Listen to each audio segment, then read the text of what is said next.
segunda cuestión es meramente política. O por lo menos eso parece, porque no parece una cuestión judicial. El Tribunal Supremo acaba de dar una bofetada espectacular al juez Peinado, al hombre que quería que se imputara al ministro de Presidencia Félix Bolaños.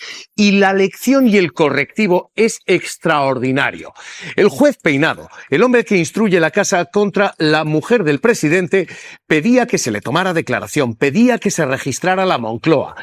El auto del Supremo y la respuesta es de manual de derecho para Peinado, porque lo que le da es lecciones de procedimiento y lecciones de fondo. La lección de procedimiento es esta. Dice, no consta que usted, señor juez, haya oído al Ministerio Fiscal, tal y como prevé el artículo de la Ley de Enjuiciamiento Criminal. Y le dice, es extraña esta forma de proceder. Le dice al juez, usted no puede saltarse al Ministerio para ir directamente al Supremo. Usted no puede generar esto para el titular del telediario. Y esta es la primera lección, la lección de procedimiento. Pero además hay lecciones de fondo, porque lo que le dice es, oiga, usted no tiene nada. La exposición razonada dice... Nunca nada dio lugar a tanto. Miren, confío plenamente en la justicia de mi país, confío plenamente en el Estado de Derecho, confío plenamente en el sistema de garantías y de recursos que tenemos. Y por eso les digo que ante la ausencia de cualquier indicio mínimamente fundado y gracias al sistema de garantías y de recursos de nuestro país, no tengan ustedes ninguna duda. Quiero también aprovechar para dar las gracias a los que contaron la verdad, a los que defendieron que no había nada. Y no puedo decir lo mismo de los que, sabiendo que no había nada, intentaron manchar mi nombre y hacerme daño a mí y a mi familia. En su conciencia lo llevarán.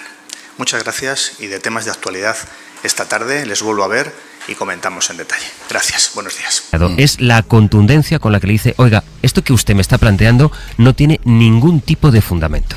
Eso es, porque Sastre, el Supremo lo que hace es vapulear, echa por tierra por completo los argumentos que Peinado había elevado al alto tribunal para que investigara a Félix Bolaños en esa causa abierta por las actividades profesionales de Begoña Gómez. Admite la exposición razonada del juez, pero la archiva de plano. Dice el ponente, que es el presidente en funciones de la Sala de lo Penal, Andrés Martínez Arrieta, que hay una, y es literal, absoluta ausencia de cualquier indicio mínimamente fundado o dotado de mínima verosimilitud para atribuir al ministro de Presidencia, Justicia y Relaciones con las Cortes los delitos de falso testimonio y malversación. Añade que, también literal, no existen indicios más allá... Hay una cosa que a mí me llama mucho la atención en el auto. Primero que diga, califique de extraña omisión el hecho de no haber consultado al fiscal, cuando era preceptivo y aconsejable. Extraña omisión. El Supremo suele ser muy exquisito a la hora de escoger sus términos. Extraña omisión, ¿no? Extraña sensación, poltergeist judicial. Tenemos un caso aquí de poltergeist judicial. Eso tenía por ningún lado. Y hay un segundo elemento que a mí me llama mucho la atención, que es que, ¿os acordáis? Para reforzar su exposición razonada, por cierto, es reconfortante ver que el Supremo coincide con muchos de los argumentos que dijimos aquí aquella mañana, ¿no? Casi literalmente. ¿Os acordáis que el juez Peinado en un momento acudió junto a velocidad con el auto de la Audiencia Provincial de Madrid y lo incorporó como quien, mira, la Audiencia Provincial de Madrid me da la razón, como si fuera la pistola humeante, que era ya la prueba definitiva que andaba buscando de la maldad y de la procesabilidad penal de Bolaños. Y le contesta el Supremo que en el auto de la Audiencia Provincial de Madrid tampoco hay ningún indicio ni ningún hecho probado, y que por lo tanto es completamente irrelevante. Yo, sinceramente, más allá de la lectura jurídica, que os dejo a vosotros, que sois... Venga, esta es la última que le planteo. ¿Y esto cómo es posible? ¿Cómo es posible semejante correctivo del Supremo sin consecuencias? ¿Qué es esto?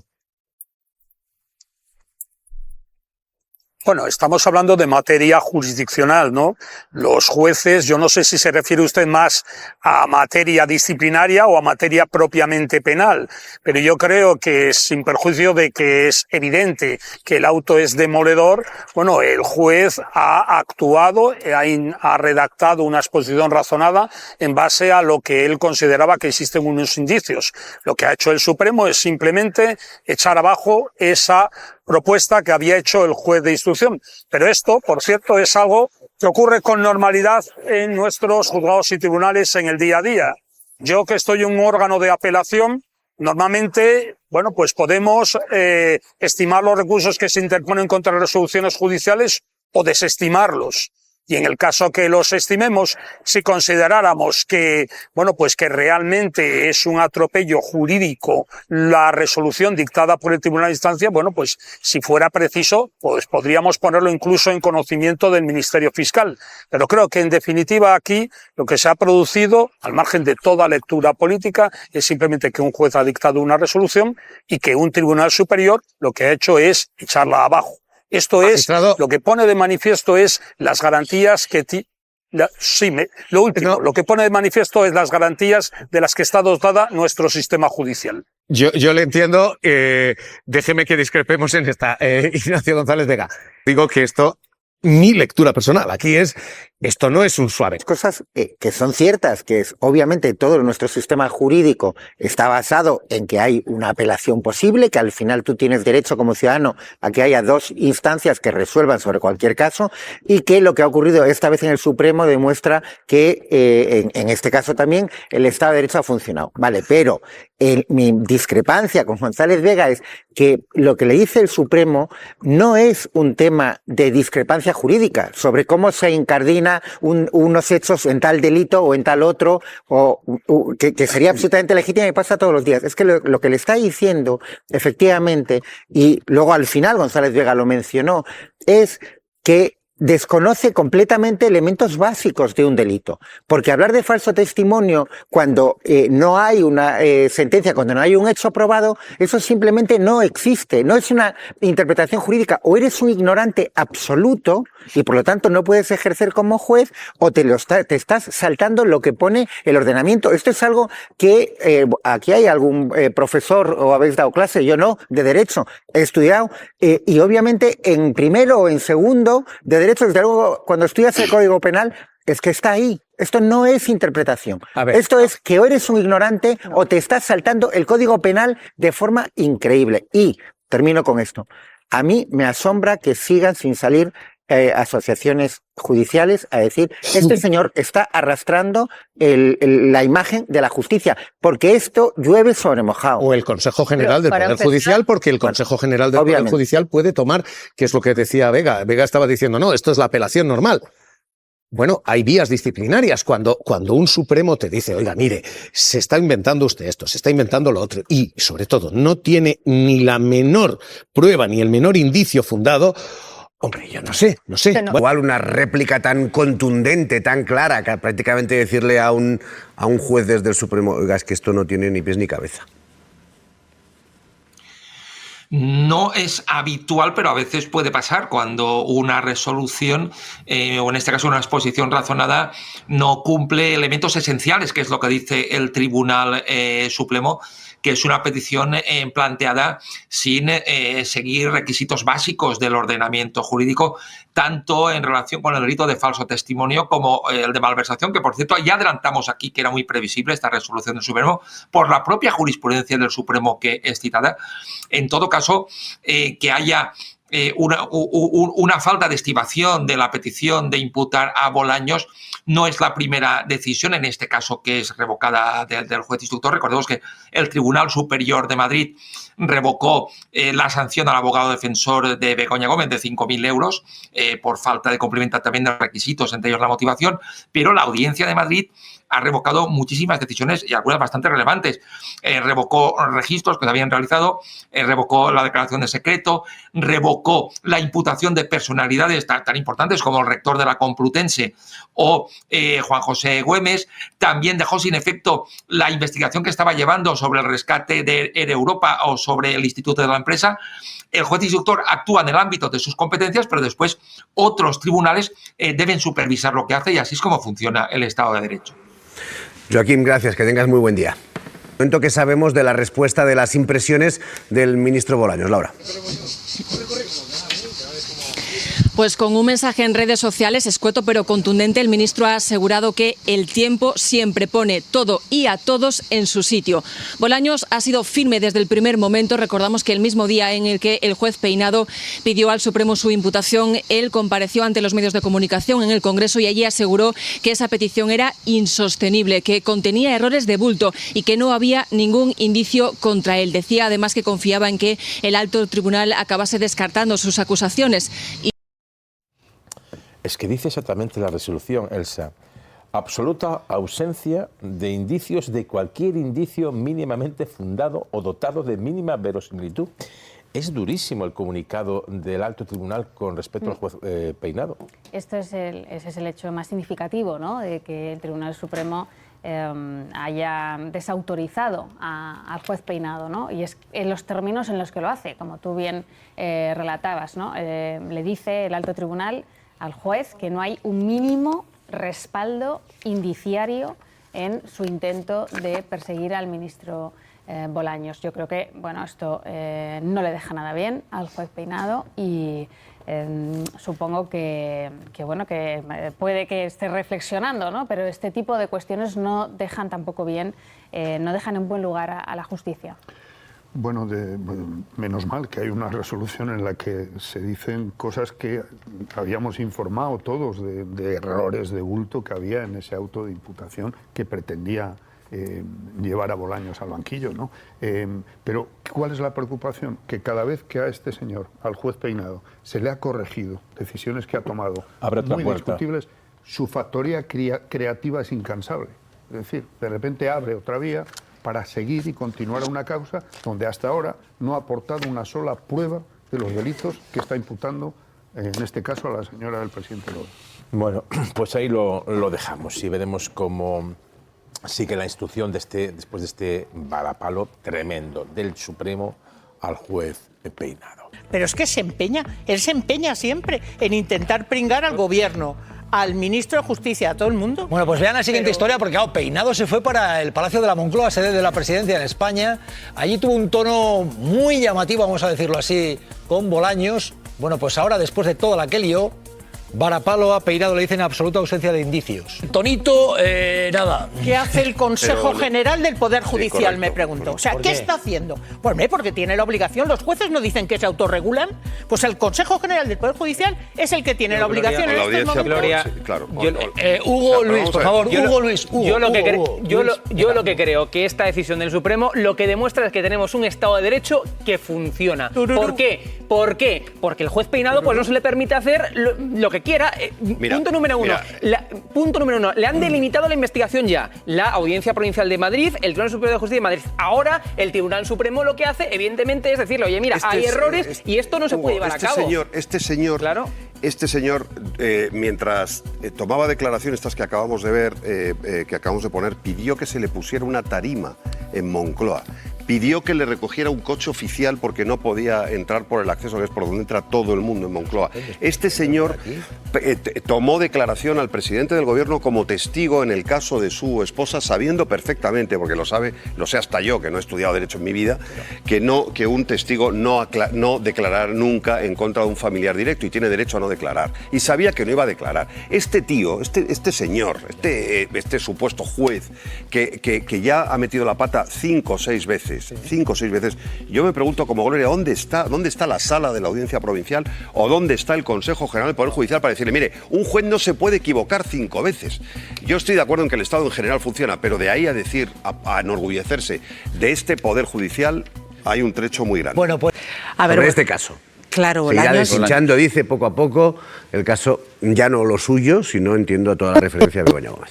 Es que, mirar, al hilo de lo que decíamos antes del sistema garantista de derechos que tenemos, yo no lo voy a poner tampoco en duda. Yo creo que este país es una democracia, pero también creo que en los últimos años hemos descubierto que tenemos una brecha en cuanto a la separación de poderes. Lo decía antes muy bien el politólogo, el compañero, y en fin, es evidente que lo que ha ocurrido en este país con respecto a la judicialización de la política y al revés está encima de la mesa. mesa. Y en el caso de Peinado, a mí es que me parece que da un poco para rasgarse las vestiduras, porque de verdad el histórico de lo que está haciendo en este caso, tratando más allá de la instrucción de dar, digamos, cizaña mediática en contra del gobierno, es evidente, es evidente. Entonces ya hablamos de que las cosas van más allá de las instrucciones, va más allá de la justicia. Este señor está haciendo política, y está haciendo política cuando imputa a la mujer del presidente del gobierno a 4 días de unas elecciones, y está haciendo política cuando imputa al ministro de Justicia, sin ninguna base, y espera que una instancia superior le afee la conducta cuando estaba claro, por lo que ya habíamos visto, por las puras informaciones periodísticas que manejamos con respecto a lo que había declarado y en base a qué presuntamente le estaba imputando, no ha lugar. O sea, era pero hasta que no hay una resolución. No porque lo digamos, Marta, ni tú ni hasta yo, que no hay una resolución del Tribunal Supremo no podemos decir eso, claro. Perdonadme, por eso mismo estoy diciendo que lo que no puede ser es que estemos aquí todavía comentando la jugada del señor Peinado y no estemos comentando cómo es posible que el Consejo General del Poder Judicial no haga algo con una instrucción que lleva más de un año y que lleva toques del Tribunal Supremo, de la Audiencia de Madrid, del Tribunal Superior de Justicia de Madrid, ha sido avalada, otra y otra vez. Y siempre en el mismo sentido, que es ir a hacer política y acabar imputando temas a miembros del gobierno. Pero es verdad, como dice Javier, que se le ha avalado muchas cosas. El debate igual es si tenemos que perder tanto tiempo y tantos recursos en esta investigación. Bueno, pero por ir acotando tanto. Pero es el Estado de Derecho. Cuesta mucho avanzar. Ese es el asunto. Pero la importancia que se le da a estas fases intermedias, que cuando Bolaños ha iniciado actuaciones que después se han visto corregidas, en el debate público se ha llegado a conclusiones de que deberían dimitir unos u otros, deberían dar explicaciones, lo copa todo. Si ya no es un asunto meramente judicial, sino es el uso que se hace de esos asuntos judiciales. Y muchas veces hablamos de organizaciones ultra que presentan denuncias que después son investigadas. No, aquí estamos hablando de un juez, ¿eh? Estamos hablando de un juez que no hace bien su trabajo según el Tribunal Supremo, que ya ha recibido varios toques de atención y que tiene problemas básicos de comportamiento profesional según muchísimos magistrados. Y esto es un juez el que está haciendo esto, con lo cual yo creo que eso debería darnos para una reflexión. Bueno, pero mira, lo ha dicho Bolaños, ojalá se dijera eso siempre desde el Poder Ejecutivo y desde el Gobierno. Respeto a la justicia, respeto al Estado de Derecho. Porque funciona, porque hay un tribunal superior, que por cierto, Marta, la Audiencia de Madrid también ha avalado en parte al juez Peinado en ciertas actuaciones y otras le ha reconvenido o lo ha acotado. Sí, por favor. Pero es que ese es el Estado de Derecho normal. Un juez se puede equivocar, puede hacer mal una instrucción y hay una instancia superior porque funciona el Estado de Derecho, vuelvo a subrayar, que le corrige o le acota. ¿Cuántas veces se puede equivocar en una instrucción un juez en contra de un gobierno? Evidentemente no dice mucho a favor de un juez si muchas veces es reconvenido. Podemos estar de acuerdo. Ahora bien, pero que no descalifiquemos ad hominem a la justicia, al Estado de Derecho. Aquí se ha hablado de lawfare desde incluso el Poder Ejecutivo. Por tanto, Javier, como ha dicho hoy Bolaños, respeto a la justicia y respeto al Estado de Derecho. Déjame que te responda eso muy breve. Yo entiendo que efectivamente un juez se puede equivocar, obviamente se puede equivocar, pero cuando se equivoca siempre en la misma dirección y muchas veces en la misma causa, cuando están encausando a la mujer del presidente del gobierno y ha intentado encausar al ministro de Justicia, estamos hablando de palabras mayores y perdóname, me parece que tenemos que señalar que el Consejo General del Poder Judicial tendrá que hacer algo. Rechaza investigar al ministro Bolaños. La Sala de lo Penal ha archivado la exposición razonada del juez Peinado que pedía, recordemos, investigarle por malversación y falso testimonio al no encontrar indicios mínimamente fundados, dice Irma. Sí, dice el tribunal que no hay respaldo indiciario para investigarle y por eso archiva esa exposición razonada que Peinado envió por la contratación de la asesora de Begoña Gómez. Decía que podía haber cometido 2 delitos, el de falso testimonio y el de malversación. Respecto al delito de falso testimonio, el tribunal dice que está la causa todavía instruyéndose y que las manifestaciones que Bolaños pudo hacer como testigos no pueden confrontarse con una verdad judicial asentada, que sería una sentencia firme. firme. Por tanto, el delito requiere que haya sentencia firme, no la hay en este caso y por tanto se descarta que pueda haber cometido ese delito. Y respecto a la malversación, dice el tribunal que no puede atribuirse automáticamente un delito de malversación a una persona solo porque ostente un cargo público. Por tanto, tampoco encuentra indicios y dice que es una mera hipótesis. En ese auto de 9 páginas, la Sala de lo Penal afea al juez Peinado no haber escuchado a la Fiscalía antes de enviar esa exposición razonada. Dice que es una extraña forma de proceder, es algo que dictamina la Ley de Enjuiciamiento Criminal y además le afea también que haya omitido en la exposición razonada un oficio de la Secretaría General de Presidencia que sí aportó en este caso la Fiscalía del Supremo cuando se le dio traslado de la exposición para que hiciese su informe y que es clarificador, dice la Sala de lo Penal, a la hora de entender cómo funciona la normativa de contratación de puestos eventuales y de cuáles son sus funciones. ¿Te ha sorprendido, Dani, esta decisión del Supremo? Bueno, lo que me ha sorprendido es cómo en España dos ámbitos judiciales pueden decir diametralmente lo contrario. Es que no es que haya un debate jurídico, no es que haya un debate técnico sobre algo controvertido. Es que uno dice que es de día y otros dicen que es de noche. Absoluta ausencia de cualquier indicio mínimamente fundado o dotado de mínima verosimilitud de la participación de la persona aforada. Y después a mí me genera una reflexión sobre cómo suceden las cosas en este país y ya no solo en el plano jurídico, sino en el plano puramente mediático, ¿no? En este país empiezan jurídicamente muchas cosas que después o quedan en nada o tardan muchísimo tiempo en sustanciarse en una sentencia o una condena judicial, pero que tienen un impacto muy importante en la política y en la sensación, en el ambiente general y en la opinión pública, ¿no? Este es uno de ellos, ¿no? Un juez pidiendo al Tribunal Supremo que investigue a un ministro del Gobierno de España muy próximo a Pedro Sánchez, ¿no? Es decir, por cosas como esta hay partidos que piden la dimisión. ¿Por qué un juez lo pida?